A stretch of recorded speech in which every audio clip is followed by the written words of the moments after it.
বিশ্বনবী মুহাম্মদুর রাসূলুল্লাহ সাল্লাল্লাহু আলাইহি ওয়াসাল্লাম ইরশাদ করেন, যে ব্যক্তি সকালবেলা 3 বার তেলাওয়াত করবে আউযু বিল্লাহিস সামিউল আলিম মিনাশ শাইতানির রাজিম, এরপরে সূরা হাশরের শেষ 3টি আয়াত তেলাওয়াত করবে, রব্বুল আলামিন ওই ব্যক্তির জন্য 70,000 ফেরেশতা নিয়োগ দিবেন যারা সারা দিন ওই লোকের জন্য মাগফিরাতের দোয়া করবে। শুধু এখানেই শেষ নয়, বিশ্বনবী ফরমান ওয়া ইন মাতা ফি যালিকাল ইয়াউমি মাতা শাহীদান, ওই দিন যদি ওই ব্যক্তিটা ইন্তেকাল করে সে শহীদ হয়ে কিয়ামতের দিন আল্লাহর সামনে দাঁড়াবে। সকালবেলা যদি পড়েন 3 বার আউযু বিল্লাহিস সামিউল আলিম মিনাশ শাইতানির রাজিম 3 বার পড়ে সূরা হাশরের শেষ 3 আয়াত যদি তেলাওয়াত করেন, তাহলে আপনার জন্য আল্লাহ তাআলা 70,000 ফেরেশতা নিয়োগ করবে। সারা দিন তারা আপনার জন্য মাগফিরাতের দোয়া করবে, আর ওই দিন ইন্তেকাল করলে আল্লাহ তাআলা শহীদ হিসেবে আপনাকে কিয়ামতের দিন দাঁড় করাবে। সুবহানাল্লাহ, এত আস্তে। আবার সন্ধ্যাবেলায় যদি পড়েন, সারা রাতের জন্য 70,000 ফেরেশতা মাগফিরাতের দোয়া করবে। ওই রাতে মারা গেলে শাহাদাতের মৃত্যু নসিব হয়ে যাবে। এজন্য এই দোয়াটা পড়ার দরকার আছে না নাই? আযকারুস সাবাহি ওয়াল মাসা, সকাল সন্ধ্যার যে জিকির, এই জিকিরের অন্তর্ভুক্ত করে নেবেন এই ওয়াজিফাটা। যে হাদিসটা বর্ণনা করলাম সুনানে তিরমিজির হাদিস, যদিও হাদিসটা সনদের দিক থেকে দাঈফ, কিন্তু মুহাদ্দিসিনে ইকরাম বলেছেন যেহেতু এটা ফাজাইলুল আমালের হাদিস, এটা পড়ার ক্ষেত্রে কোনো নিষেধাজ্ঞা নাই, এটা পড়া যাবে। সো সকাল সন্ধ্যা যদি সুযোগ হয় এই ওয়াজিফাটা যেন আমরা পড়ি। এই 3টি আয়াতের ভেতরে আল্লাহ তাআলা তার 14টি গুণবাচক নাম উল্লেখ করে দিয়েছেন। কয়টি? আওয়াজ করে বলেন তো, যারা শুনতে পেয়েছেন বলেন, এই 3টি আয়াতের মধ্যে আল্লাহর কয়টি সুন্দর সুন্দর গুণবাচক নাম আছে বলেন তো? কয়টি? সবাই বলেন কয়টি? 14টি গুণবাচক নাম, চমৎকার চমৎকার নাম। যে নামগুলো যদি আমরা আজকে পড়ি, শুনি, জানি, আল্লাহ তাআলা সম্পর্কে ব্যাপক ধারণা, ইনডেপথ, আমার রব সম্পর্কে ইনডেপথ নলেজ নিয়ে আজকে আমরা ফিরতে পারবো ইনশাআল্লাহ। বলেন সবাই। আসুন আমরা আল্লাহ তাআলার এই চমৎকার চমৎকার 14টি নামের ব্যাখ্যা বিশ্লেষণ আজকের এই তাফসীর ময়দান থেকে জানি। প্রিয় ভাইয়েরা, আল্লাহর অনেক সুন্দর সুন্দর নাম আছে, আমাদের উচিত এই নামগুলো দিয়ে আল্লাহকে ডাকা।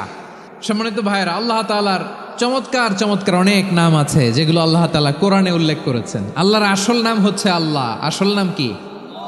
সবাই বলুন, আসল নাম কি? আল্লাহ তাআলার আসল নাম হচ্ছে আল্লাহ। আওয়াজ করে আল্লাহর একটা ডাক দেন, বলেন আল্লাহ। মন থেকে, হৃদয়ের গহীন থেকে, হৃদয় নিংড়ানো মনের সবটুকুন ভালোবাসাকে উজাড় করে দিয়ে আল্লাহর নামটা জপেন তো, পড়েন তো আল্লাহ। কেমন লাগে? ভালো লাগে? এর চেয়ে সুন্দর মধুমাখা নাম, জাদুমাখা নাম আর আছে? 2-1 বলছে নাই। আওয়াজ করে বলেন, এর চেয়ে সুন্দর নাম আর আছে? আল্লাহ নাম যতই জপি ততই মধুর লাগে, নামে এত জাদু থাকে কে জানি তো আগে। আল্লাহ নাম যতই জপি, ও নাম জপে প্রিয়তম, ও নামে জপে মজনু সম, ওই নামে পাপিয়া গাহে হৃদয়ে গোলাপে বাগে। আল্লাহ নাম যতই জপি। আল্লাহু আকবার। এত মধুর নাম আর দ্বিতীয়টা নাই, যতই জপি ততই ভাল লাগে, ঠিক কিনা বলেন? এজন্য রব্বুল আলামিন বলেন, ওয়ালিল্লাহিল আসমাউল হুসনা ফাদউহু বিহা ওয়া যারুল্লাযীনা ইউলহিদুনা ফি আসমাই সায়ুজজাউনা মা কানু ইয়ামালুন।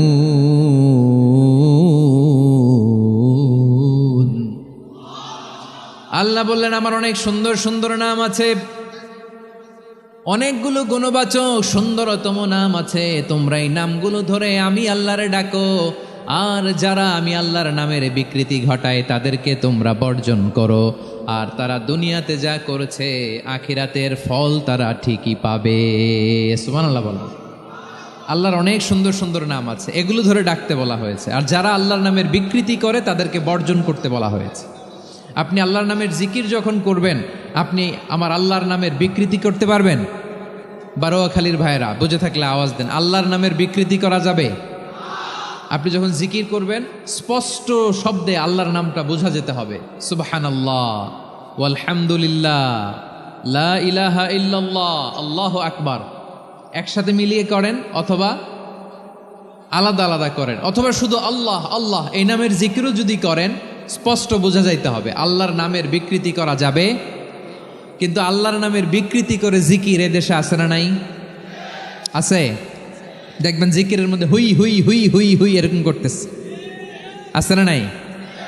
সবাই মিলে লাফাচ্ছে, দফাচ্ছে, মাথা ঝুলাচ্ছে, আর কি কি যেন বলে, ওইটার মধ্যে আমি আল্লাহর নাম খুঁজে পাই না, এরকম আছে না নাই?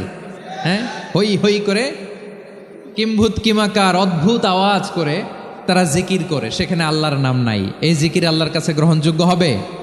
আল্লাহ বলেন ওয়াযারুল্লাযীনা ইউলহিদুনা ফি আসমাইহি, খবরদার আমার নামের যারা বিকৃতি ঘটায় তাদেরকে তোমরা বর্জন করো। এজন্য জিকির যখন করব সুস্পষ্টভাবে আল্লাহ তাআলার নাম সেখানে থাকতে হবে, ঠিক কিনা বলেন? আবার আল্লাহ বলেন যেমন মনে চায় তেমন জিকির তোমরা করো না। ফাযকুরুল্লাহা কামা আল্লামাকুম মা লাম তাকুনু তা'লামুন, তোমরা জানতে না, আল্লাহ তোমাদের জানিয়েছেন কেমন করে আল্লাহর নামের জিকির করতে হয়, যেমন আল্লাহ শিখিয়েছেন তেমন করে আল্লাহরে ডাকো, ঠিক কিনা বলেন? আল্লাহ তাআলা যেমন শিখিয়েছেন তেমন ভাবে আল্লাহ তাআলাকে ডাকতে হবে, ঠিক ওই পদ্ধতিতে আল্লাহ তাআলার নাম যুক্ত হবে। কোন পদ্ধতিতে সেটাও আল্লাহ বলে দিচ্ছেন। আল্লাহ তাআলা বললেন ওয়াজকুর রাব্বাকা ফি নাফসিকা তাদাররুআন ওয়া খীফাতান ওয়া দুনাল জাহরি মিনাল কওলি বিল গুদুই ওয়াল আসাল ওয়া লা তাকুম মিনাল গাফিলিন, খবরদার আল্লাহর নামের জিকির করো, আল্লাহকে ডাকো। ফি নাফসিকা মনে মনে, তাদাররুআন সবিনয়ে, খীফাতান ভীত বিহবল চিত্তে, দুনাল জাহারি মিনাল কওল অনুচ্চ স্বরে অনুচ্চ আওয়াজে। এভাবে আল্লাহর ডাকলে সেই ডাকা কবুল করে নিবে কে? তাহলে আল্লাহকে জপতে হবে মনে মনে, সবিনয়ে, ভীত বিহবল চিত্তে, অনুচ্চ স্বরে, এভাবে জিকির করতে হবে। বিশ্ব ইসলাম এবং বিশ্বনবীর সাহাবারা ঠিক এই পদ্ধতিতে আল্লাহ তাআলাকে ডাকতেন। তাহলে এই যে আল্লাহ তাআলার সুন্দর সুন্দর নামগুলো আছে, এগুলো ধরে আমরা আল্লাহ তাআলার জিকির করব, তার প্রশংসা করব, তার পবিত্রতা বর্ণনা করব, তাহলে খুশি হবেন কে? বিষ্ণু ঈসা ইসলাম বলেন আশ-শাইতানু জাসিম আলা কলবি ইবনে আদম, শয়তান বনি আদমের কলবের মধ্যে এরকম খামচি মেরে বসে থাকে। খামচি বোঝেন তো? শয়তান বনি আদমের হৃদয়ে কলবে খামচি মেরে বসে থাকে। ফাইদা যাকারাল্লাহ খানাসা, যখন মানুষ আল্লাহর জিকির করে শয়তান দৌড়ে পালায়। ওয়াইদা গাফালা ওয়াসওয়াসা, আর মানুষ যখন অমনোযোগী হয়, গাফিল হয়, শয়তান আবার টেম্পটেশন দেয়, আবার ধোঁকা দেয়, আবার ওয়াসওয়াসা দেয়। এজন্য বিশ্বনবী বলতেন লা ইয়াজালু লিসানুকা রাতবান মিন যিকরিল্লাহ, সব সময় প্রতি মুহূর্তে সর্বক্ষণে তোমার জিহ্বাটা আল্লাহর জিকির দিয়ে ভিজা রাখবা, আল্লাহর জিকির দিয়ে সিক্ত রাখবা, তাহলে কবুল করবে কে? সবাই পড়েন সুবহানাল্লাহ, আলহামদুলিল্লাহ, লা ইলাহা, সুবহানাল্লাহ, আলহামদুলিল্লাহ, লা ইলাহা ইল্লাল্লাহ, লা ইলাহা ইল্লাল্লাহু মুহাম্মাদুর রাসূলুল্লাহ সাল্লাল্লাহু আলাইহি ওয়াসাল্লাম। প্রিয় ভাইরা, আল্লাহ তাআলার অনেকগুলো নাম আছে। আল্লাহ তাআলার এই নামগুলো ধরে তার নাম আমাদের ডাকতে হবে, জপতে হবে। বিষ্ণু ঈসা ইসলাম বলেন ইন্না লিল্লাহি তিসআতান ওয়া তিসঈনা ইসমান মিআতান ইল্লা ওয়াহিদা, আল্লাহর রয়েছে 99টা নাম, এক কম 100। এক কম, আমরা বাংলায় বলি না যে এক কম 100, মানে আসলে কয়টা? 99টা। বিশ্বনবী বলেন আল্লাহর 99টা নাম আছে, মিআতান ইল্লা ওয়াহিদা, এক কম 100। মান আহসাহা দাখালাল জান্নাহ, যে ব্যক্তি 99 নাম মুখস্থ করে তার সিনার ভেতরে রাখবে, আল্লাহ তাআলা তাকে জান্নাত দিয়ে ধন্য করে দেবে। এবার বলেন আল্লাহর নামগুলো জানার দরকার আছে না নাই? না, এই নামগুলো আমরা যোগ্য মুখস্থ করব। এই নামগুলো আগে আয়ত্ত করতে হবে। এই নামের যে অর্থ সেটা অনুধাবন করতে হবে। এই নামের যে দাবি সেটা মানতে হবে। সিবগাতাল্লাহ ওয়া মান আহসানু মিনাল্লাহি সিবগা ওয়া নাহনু লাহু আবিদুন। আল্লাহর রঙে রঙিন হইতে হবে। আমার আল্লাহ দয়ালু, আমরাও দয়ালু হতে হবে। আমার আল্লাহ সহনশীল, আমরাও সহনশীলতার চর্চা করতে হবে। আমার আল্লাহ মেহেরবান, আমরাও মেহেরবান হতে হবে। বিষ্ণু ঈসা ইসলাম আল্লাহর এই চমৎকার সুন্দরতম নামগুলো ধরে ধরে আল্লাহর কাছে চাইতেন। আপনি যখন দোয়া করবেন, আল্লাহর নামগুলো ধরে যদি দোয়া করেন, আল্লাহ ওই দোয়া ফিরায় দেয় না। আপনি যদি দোয়ার মধ্যে বলেন ইয়া রহমান, সবাই বলেন ইয়া রহমান, ইয়া রাহিম, ইয়া হাইয়্যু, ইয়া কাইয়্যুম, আল্লাহর চমৎকার নামগুলো ধরে ধরে যদি আল্লাহর কাছে ফরিয়াদ করেন, আল্লাহর নামগুলো ডাকেন, আপনার দোয়া মুহূর্তেই কবুল করবে কে? বিষ্ণু ঈসা ইসলাম এভাবে আল্লাহর নামগুলো ধরে ধরে জিকির করতেন, আল্লাহর নাম জপতেন। তিনি বলতেন আসআলুকা বিকুল্লি ইসমিন হুয়া লাক, আল্লাহ তোমার যত নাম আছে সব নামের ওসিলায় তোমার কাছে ফরিয়াদ করি, সব নামের ওসিলায়। আনজালতাহু ফি কিতাবিক, যে নাম তুমি তোমার কিতাবে নাজিল করেছো। আও আল্লামতাহু আহাদাম মিন খালকিক, অথবা তোমার কোন সৃষ্টিকে তোমার নাম তুমি জানিয়েছো। আও ইস্তাসারতা বিহি ফি ইলমিল গায়বি ইনদাক, অথবা গায়েবের জ্ঞানে তুমি তোমার নিজের জন্য ওই নামগুলো সংরক্ষিত রেখে দিয়েছো। সব নামের ওসিলায় তোমার কাছে চাই। সুবহানাল্লাহ পড়েন। তার মানে আল্লাহ তোমার যে নামগুলো আমরা জানি এগুলার ওসিলায়ও চাই, যে নামগুলো আমরা জানি না সেগুলোর ওসিলায়ও চাই। আল্লাহর সব নাম আল্লাহ আমাদেরকে জানায় নাই, কিছু নাম জানিয়েছেন, কিছু নাম তিনি জানান নাই। সুবহানাল্লাহ বলেন। আল্লাহ তাআলা তার কিছু নাম কোরআনে উল্লেখ করেছেন, কিছু নাম স্পেশাল কিছু নবীদেরকে জানিয়েছেন, আর কাউকে জানান নাই। কিছু নাম তিনি কিয়ামতের দিন আমাদের সামনে প্রকাশ করবেন যে এইটাও আমার একটা নাম, এটা তোমরা কেউ জানতা না। সুবহানাল্লাহ, সারপ্রাইজ হিসেবে আল্লাহ তাআলা রেখে দিয়েছে, কেউ জানে না। কিয়ামতের দিন আল্লাহ তাআলা সেই নামগুলো জানাবেন। আর কিছু নাম আছে সেই নামগুলো আল্লাহ কোরআনেও বলে নাই, কোনো নবীরেও জানায় নাই, কিয়ামতের দিনও সারপ্রাইজ হিসেবেও জানাবে না। ওই নামগুলো স্বয়ং খোদ আল্লাহ ছাড়া কেউ জানে না। এজন্য বিশ্বনবী দোয়ার সময় বলতেন, আল্লাহ তোমার যে নামগুলো জানি, যে নামগুলো জানি না, সব নামের বরকতে তোমার দরবারে চাই, সব নামের ওসিলায় তোমার কাছে ফরিয়াদ করি। সুবহানাল্লাহ বলেন। তাহলে সূরা হাশরের মধ্যে আমরা আল্লাহর মোট কয়টা নাম পাবো দেখি, মনে আছে কিনা? হ্যাঁ, কয়টা? আওয়াজ করে বলেন কয়টা? মাশাআল্লাহ। এই 14টা শোনার আগ্রহ আছে? এই দু একজন যে ওঠা বসা করতেছেন, এই ডাস্টে তো ডাস্ট অ্যালার্জি হয়ে যাবে, ধুলাবালিতে। আসার সময় তো অনেক ধুলা খাওয়াইছেন আমার এই জায়গায়। একটু শান্ত হয়ে বসেন, আমরা শান্ত হয়ে বসি, অল্প কিছু সময় কিছু কথা আলোকপাত করব, তারপর আমরা বিদায় নিব। উঠবো না, কেউ দাঁড়াবো না, উঠবো না। সেই গতকাল থেকে, গত রাত থেকে আমি দেখেছি তো আপনাদের কাণ্ড কারখানা, ভিডিওতে দেখেছি, কাঁথা বালিশ নিয়ে গত রাতে চলে আসছে। তো অনেক কষ্ট করে অনেক সময় অপেক্ষা করেছেন, আর অল্প কিছু কয়েক মিনিট আপনারা বসেন, আমরা একসাথে বিদায় নেব ইনশাআল্লাহ। তাহলে প্রিয় বারুয়াখালীবাসী বলেন তো, সূরা হাশরের শেষ 3 আয়াতে আল্লাহর কয়টা নামের দেখা মিলবে? সবাই একসাথে আওয়াজ করে কয়টা? আসুন আমরা শুরু করে দিই। আল্লাহ তাআলা বলছেন, হুয়াল্লাহুল্লাযী লা ইলাহা ইল্লা হুয়া আলিমুল গায়বি ওয়াশ শাহাদাতি হুয়ার রহমানুর রহিম। আল্লাহ বলেন হুয়াল্লাহ, তিনি হলেন আল্লাহ। আল্লাযী লা ইলাহা ইল্লা হু, তিনি ছাড়া কোনো ইলাহ নাই। আছে নাকি? বারুয়াখালীবাসী আওয়াজ করে বলেন তো দেখি, আমাদের ইলাহ কয়জন? আর জোরে বলেন। একজন হইলে ভালো না বেশি হইলে ভালো? ওয়া ইলাহুকুম ইলাহু ওয়াহিদুন লা ইলাহা ইল্লা হুয়ার রহমানুর রহিম। আল্লাহ বলেন তোমাদের ইলাহ হলো একজন, তিনি ছাড়া কোনো ইলাহ নেই, তিনি দয়াময়, তিনি মেহেরবান। ইলা যদি একজন না হয়ে দুইজন হতো, ঝামেলা আছে না নাই? লাউ কানা ফীহিমা আলিহাতুন ইল্লাল্লাহু লাফাসাদাতা, আকাশ এবং জমিনের মধ্যে ইলা একজন না হয়ে যদি মাত্র দুইজন হতো, আকাশ জমিন ভেঙে খান খান হয়ে যেত। ঠিক কিনা বলেন? দুইজন ইলা হইলে খান খান হয়ে যেত। আমাদের রব একজন হইলে ভালো না বেশি হইলে ভালো? কথা বুঝতেছেন? আরে একজনেরই তো মন জোগায় চলতে পারি না, ঠিক কিনা?